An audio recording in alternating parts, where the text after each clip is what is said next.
सूरज की पहली किरण जैसे ही सीतापुर गांव के पेड़ों पर पड़ती, वैसे ही चिड़ियों की चहचहाहट और नदी की ठंडी हवा पूरे गांव को जीवंत कर देती।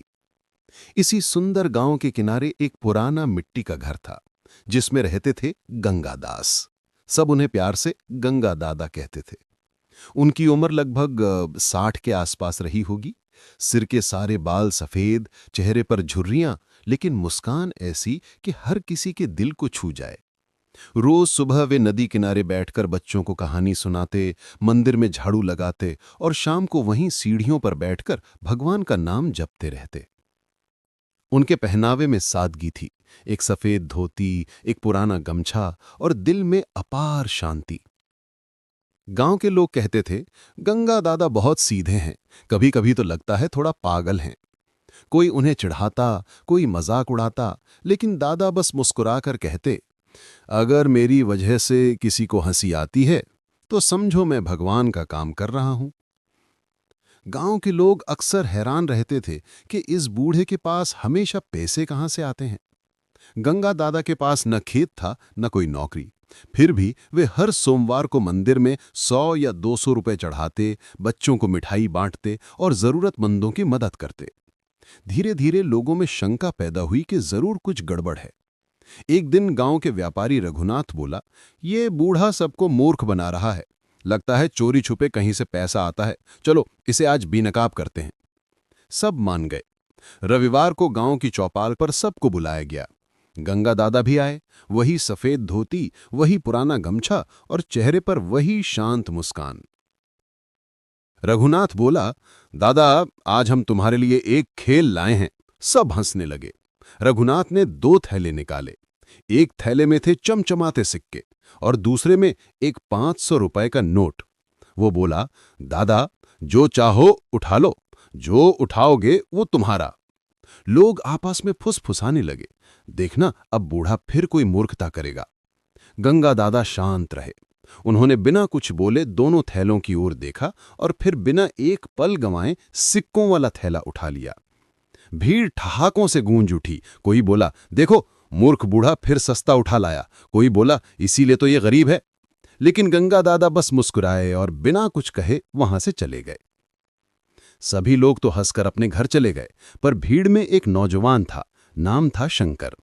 वो लंबे समय से गंगा दादा को देखता आ रहा था। उसे यकीन था कि दादा उतने भोले नहीं जितने दिखते हैं।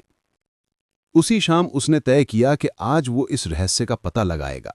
जब गंगा दादा घर पहुंचे, शंकर चुपचाप उनके पीछे पीछे गया और दरवाजा खटखटाया। दादा ने दरवाजा खोला और मुस्कुरा कर बोले, अरे शंकर बेटा, इस समय? आओ आओ, अंदर आओ। शंकर ने सीधे पूछा, दादा आप जानते थे कि 500 रुपए का नोट ज्यादा मूल्य का होता है, फिर आपने सिक्कों वाला थैला क्यों उठाया? दादा धीरे से मुस्कुराए और बोले, बेटा तू बैठ, मैं तुझे कुछ दिखाता हूं। वो अंदर गए और एक पुराना लकड़ी का बक्सा लाए।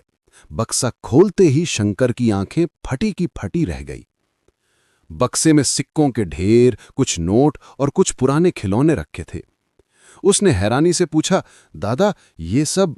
दादा बोले, बेटा हर बार जब गांव वाले मेरी हंसी उड़ाने के लिए ये खेल खेलते हैं, मैं सिक्कों वाला थैला उठा लेता हूं। वे हंसते हैं, खुश होते हैं और अगली बार फिर बुलाते हैं। मैं हर बार छोटा उठाता हूं और हर बार कुछ न कुछ लेकर चला आता हूं, कभी सिक्के, कभी मिठाई, कभी कपड़े। अगर मैं कभी 500 का नोट उठा लूंगा तो ये खेल खत्म हो जाएगा। फिर कोई मुझे बुलाएगा नहीं, कोई हंसेगा नहीं। मैं उनकी हंसी से नाराज नहीं होता, बल्कि उसी हंसी को मैं अपनी समझदारी से कमाई में बदल देता हूं। शंकर कुछ देर तक चुप रहा, फिर बोला, दादा इसका मतलब आप सब समझते हैं? दादा हंसकर बोले, बेटा समझना ही तो जिंदगी का असली हुनर है। अगर लोग मुझे मूर्ख समझते हैं तो मुझे फर्क नहीं पड़ता, क्योंकि मैं जानता हूं मैं क्या कर रहा हूं। असली बुद्धिमान वही है जो दूसरों की सोच के पीछे नहीं चलता, बल्कि अपनी समझ से आगे बढ़ता है। जो अपनी स्थिति को पहचान ले, वही सबसे अमीर होता है, चाहे उसकी जेब खाली ही क्यों ना हो। शंकर की आंखें भर आईं। उसने गंगा दादा के पैर छुए और बोला, दादा आज मैंने असली समझदारी देखी। अगले दिन से पूरे गांव में बदलाव आ गया। अब कोई गंगा दादा को मूर्ख नहीं कहता था। जब भी कोई किसी की हंसी उड़ाने की कोशिश करता, लोग कहते, सावधान रहो, कहीं वो भी गंगा दादा जैसा समझदार न निकले। समय बीतता गया, पर गंगा दादा की मुस्कान, उनकी सादगी और उनकी सीख लोगों के दिलों में बस गई। बच्चे उन्हें देखकर कहते, दादा आप तो सबसे होशियार निकले। और दादा हमेशा की तरह मुस्कुरान कर जवाब देते, होशियार वो नहीं जो दिखावे में तेज हो, बल्कि वो है जो सही वक्त पर सही कदम उठाना जानता हो। धीरे धीरे उनकी कहानी गांव से निकलकर दूसरे गांव में फैल गई। लोग कहते, सीतापुर का गंगा दादा वो बूढ़ा नहीं था जो मूर्ख था, वो तो वो व्यक्ति था जिसने लोगों की हंसी को अपनी ताकत बना लिया। आज भी जब कोई किसी को नीचा दिखाने की कोशिश करता है तो बुजुर्ग लोग यही कहानी सुनाते हैं, गंगा दादा की तरह बनो जो दूसरों की हंसी में भी अपनी इज्जत बचा ले और अपनी बुद्धि से सबका दिल जीत ले। अगर आपको ये कहानी पसंद आई हो तो लाइक करें, शेयर करें और सब्सक्राइब करें, क्योंकि मैं फिर मिलूंगा एक नई कहानी, नई सीख और नई प्रेरणा के साथ।